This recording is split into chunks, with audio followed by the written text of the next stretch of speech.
Hello guys! Welcome! Collective reading tayo ngayon. So, tingnan natin kung ano yung current energy ng person mo.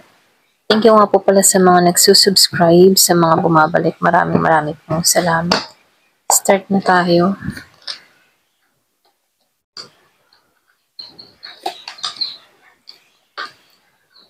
Meron akong nakikita dito ang Gemini, Aquarius, Libra, meron ding Scorpio, Cancer, and Pisces. Meron akong nakikita ang Virgo, Capricorn, Taurus.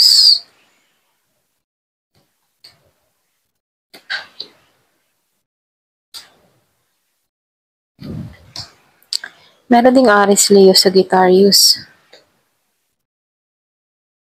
Yung iba sa inyo, meron kang person dito or pwede ring energy mo to, no?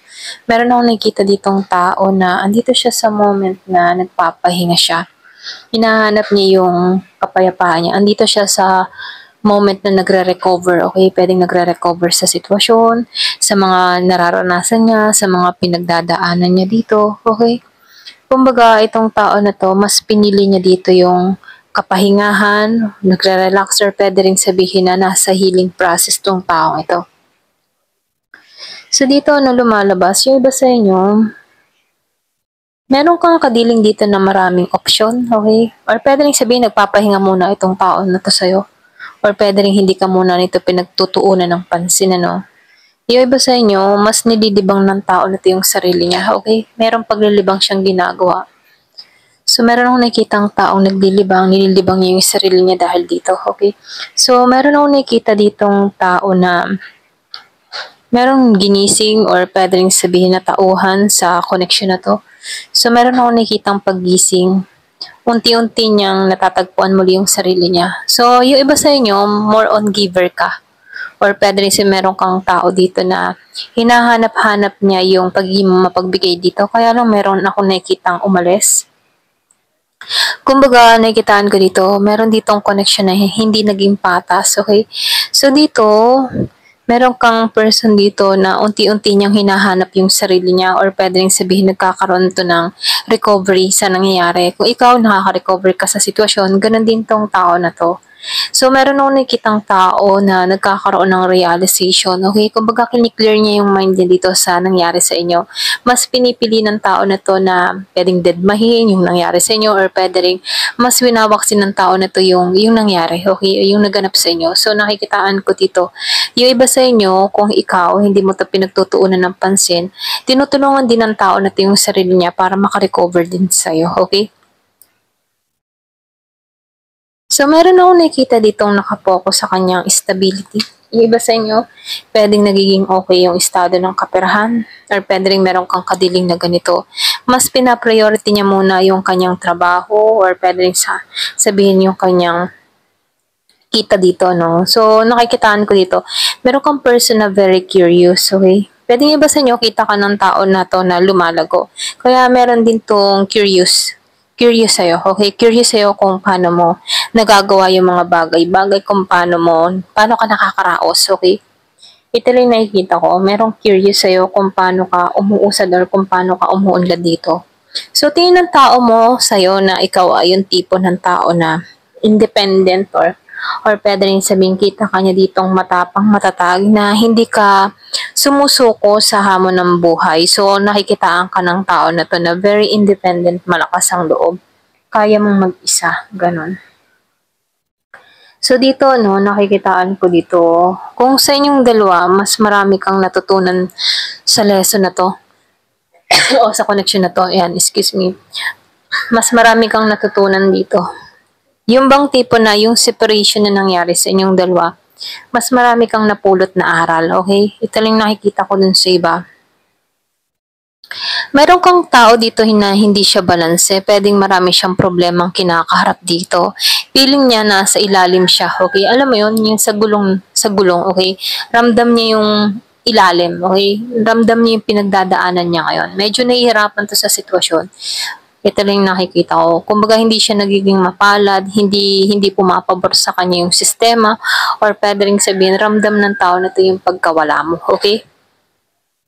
So, ramdam niya talaga. Ito lang nakikita ko. Para bang nawasak lahat para sa kanya.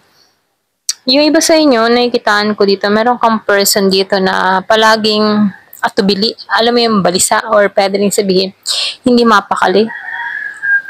So, nakikitaan ko dito, madalas tong bangungutin or pwede rin hindi makatulog. Ganon. Hirap pa siya makatulog. Walang kapayapaan. Wala siyang kapayapaan dito. Dahil dito, okay? Kasi meron ako nakikita ditong nawasak. Pwedeng nagkaroon ng separation or pwedeng nagkaroon kayo ng hiwalay ng tuluyan at dun nagsimula yung nawalan siya ng kapayapaan. Dun nagsimula ang lahat, okay? Dun niya naramdaman yung hindi siya payapa, hindi makatulog, balisa. Kung madalas mo makita yung 10-10, so lumalabas dito na meron na kayong kanya-kanyang ginagalawan. Pwedeng ikaw, binubuo mo muli yung sarili mo, nakikita mo muli yung halaga mo. Samantalang siya dito, para ba siyang naiwan sa huli, okay? Kumbaga, ikaw nangunguna ka na, nakakaraos ka na, marami kang natutunan sa experience na to, sa relasyon na to, okay? Kumbaga, naranasan mo or natutunan mo na aral tong connection na to, okay? Kaya lang, dito, nakikitaan ko dito na itong tao na to, merong pangyayari dito dahil sa pagsisinungaling or pwede rin dahil sa hindi niya pagiging tapat sa'yo, doon naranasan ng tao na to yung pagkawala, okay? Kaya ito, lumalabas dito na hindi to makatulog, pwedeng nagsisi or pwede rin, yung mga tipo na sinisingil na siya, okay? Sinisingil na siya dito.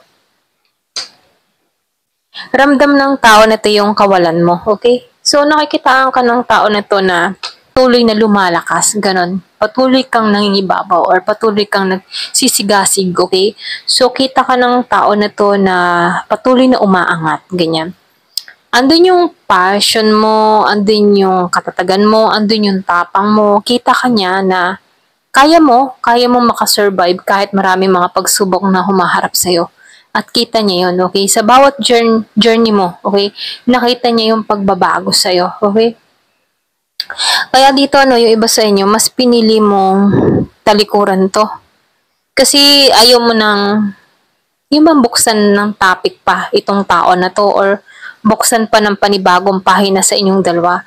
So, lumalabas dito, kinat mo tong tao na to, ayaw mo na ng bagong simula sa taong ito, binitawan mo na siya dito. Karamihan sa inyo, binitawan mo na to. Ito lang yung mensahe, or pwede rin sabihin na tauhan ka na dito. Ganyan. So, lumalabas dito, wala nang, yung iba sa inyo, ayaw mo na ng bagong simula. Ayaw mo na. Ganun, okay? So, tingnan pa natin.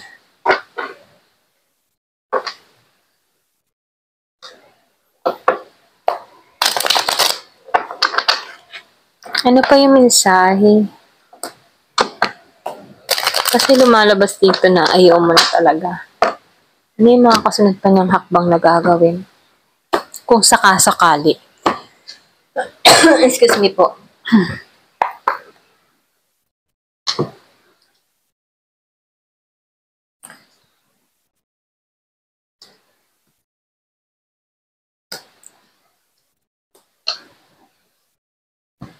Yung iba sa inyo kaya ka umayaw kasi narcissist tong tao na to. Ramdam mo yung pagiging, alam mo yung tipo na kita mo sa tao na to na walang kahantungan. Ganon. Ganon yung energy mo, okay? Iba sa inyo humihingi ka na nga lang dito ng hustisya. Kumbaga gusto mong pagbayaran tong tao na to sa mga ginawa sa'yo, okay? So, nakikitaan ko dito, patuloy ka ngayon na umuusad, nakaka-recover ka na sa sitwasyon, okay? Kumbaga, nakikitaan ko dito, meron kang mga binago para sa sarili mo. Pwedeng natauhan ka dito or pwedeng nagkakaroon ka ng kaliwanagan dito at alam mo na yung gusto mo, okay? So, lumalabas din dito, wala ka namang choices, wala kang option. Pwedeng hanggang panahon ngayon, single ka pa. Yung iba sa inyo, single ka, wala ka namang pagpipilian. Kaya dito, mas hinihiling mo lang dito yung hustisya. Okay? Hanggang ngayon, nag-iintay ka pa rin ng hustisya or pwede nag-iintay ka ng karma mula sa taong ito.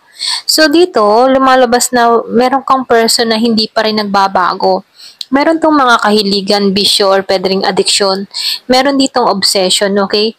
So, lumalabas dito, hindi ka masaya. Ayan, hindi ka masaya. Yung iba sa inyo, meron kang person dito na sobrang nahihirapan, pero hindi ka naman, yung iba, hindi mo naman ikinatutuwa yung nangyayari sa tao mo. Bagkus ang gusto mo dito ay magbago tong person mo. Kaya lang, lumalabas dito, wala pa rin siyang pagbabago, okay? So, dito, Ito lang yung nakikita ko. So, tatakluban ko to. Ayan. Kasi merong bold. So, dito, no, nakikitaan ko dito malungkot. Hindi niya matagpuan yung kagalakan, kasiyahan dito. Ayan, ito rin nakikita ko.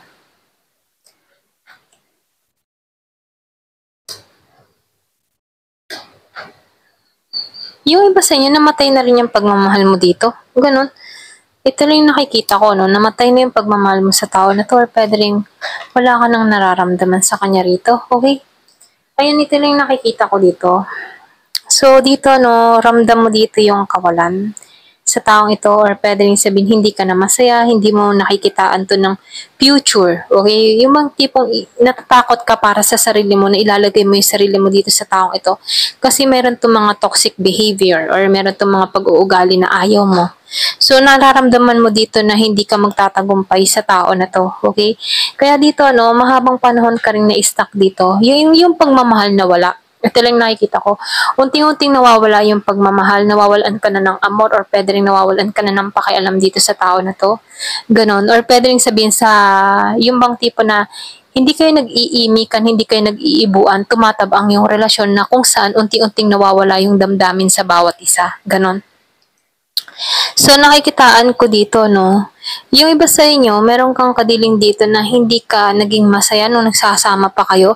Pwedeng laging problema kayo sa pera, okay? Pwedeng ito yung isang pinagtatalunan nyo pera, ganyan. So, nakikitaan ko dito, hindi mo ramdam na asenso ka sa tao na to, or hindi mo ramdam na magtatagumpay ka sa tao na to, dahil meron tong mga bisyo, okay? Ayan. So, pwedeng yung iba sa inyo na nagsasama pa kayo, likas na may bisyo tong tao na to, na kung saan, pagkawala yung kabuhayan na nangyayari dito, hindi ka makaipon, ayan, ito lang nakikita ko. Pero ngayon nakikitaan ko dito, yung iba sa inyo, mas nagiging maalwan ka sa panahon ngayon. Marami kang nare-receive na blessing, or pwede rin sabihin, mas nagiging pabor sa iyo yung biyaya, okay? Kumbaga, may mga blessing na dumarating sa buhay mo nung inalisan mo tong tao na to, na kung saan nagiging maluwag ang daloy, okay? So dito, nakikitaan ko dito, meron kang tao dito na hanggang ngayon, nagiging sarado pa rin yung kaisipan niya kung bakit ka lumayo dito, okay? Kung hindi niya tanggap, pwedeng nagmamatigas to, or pwede rin meron tong pag-uugali na hindi maganda. Medyo may iniisip ito. Ito lang nakikita ko. Kaya lang nakikitaan ko dito, medyo ang ugali ng tao na to ay kayang gumawa ng hindi maganda, or kaya niyang gumawa ng gayuma, or gumawa ng paraan para makuha yung gusto niya. Ganun. Kumaga siya yung tipo ng tao na hindi natigil hanggat hindi nakukuha yung gusto niya. Okay? Mahilig din tong gumante. Ayan, ito lang nakikita ko. So dito, lumalabas dito, merong nag-iintay. Pwede nga ba sa inyo may balak ka mag-travel, or pwede may apply ka, meron kang iniintay na visa, tawag, ganyan. So lumalabas dito, merong pag-iintay. Meron ako nakikitang pag-alis ng bansa. Dun sa iba sa inyo, pwedeng excuse me po. Pwedeng nag-iintay ka dito ng tawag. Ayan. So, tingnan pa natin yung situation niya.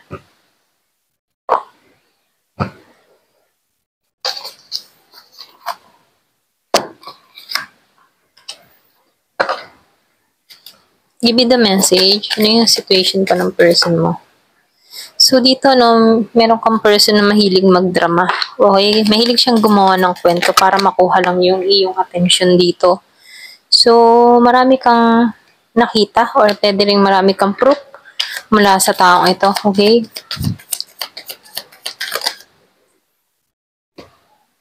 Yung iba sa inyo, nandito ka sa Divine Masculine. Nangingibabaw yung pagiging mong independent, yung authority mo, yun yung nangingibabaw sa'yo.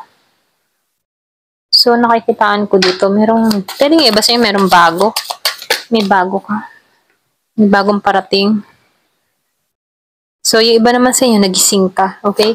Ramdam mo na ginising ka para makita mo yung halaga mo, okay? Or makita mo yung kahantungan mo.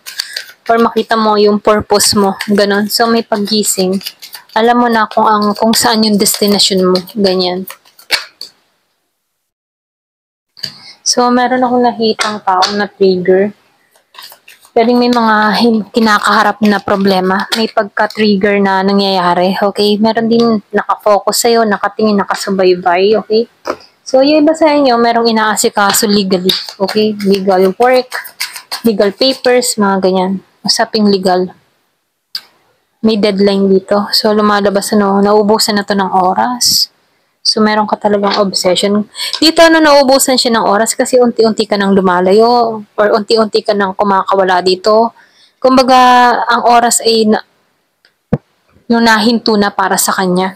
Ganon. So, nakikitaan ko dito, merong obsess. Di ba sa'yo may obsess ka rin? Yung lumabas kanina dito sa The Devil, ano? May obsession, may obsess, ganyan. So, lumalabas dito, yung sinabi ko kanina, naghihintay ka na lang ng karma. So, lumabas confirmation, naghihintay kang pagbayaran nito lahat-lahat ng mga ginawa sa'yo. Gusto mong pagbayaran ng tao na to, okay? Yun yung iniintay mo dito. Kumbaga, ready kang sumabog dito. Ito lang nakikita ko. Parang pressure cooker, Andun yung pananabik mo na makaganti or makarma tong tao na to. Ganon. Yung iba sa inyo, pwedeng galit ka sa taong ito. Sobra yung inis mo. Okay? Ayan. So, nakikita ko dito, meron kang tao dito na lockdown. Yung man tipong yung may mental prison na kung saan, ito yung Ayan, pasensya na may pusa. O sige, start ulit tayo, So dito, nakikitaan ko dito, meron kang person dito na, yung bang mental prison, I mean sa mental prison, yung bang tipo na maraming gumugulo sa kanyang kaisipan na kung saan para siyang nakakulong sa sarili niyang konsensya. Okay, maraming sumisiksik sa kanyang kaisipan dito. Gumugulo, mga ganun, Ito lang yung nakikita ko dito. Ayan, hanggang dito na lamang po. Thank you for watching. Love and peace.